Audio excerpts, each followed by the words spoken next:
আসসালামু আলাইকুম।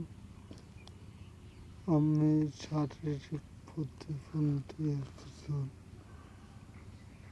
আমার খুবই শখ আমার একটা চাকরি করা।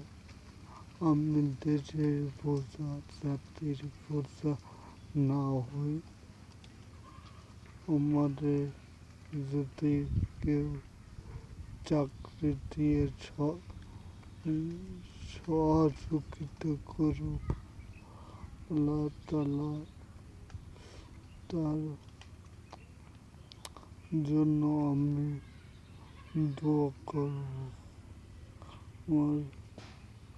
আমি সকল প্রতিবন্ধী ভাই বোনের জন্য দোয়া করি।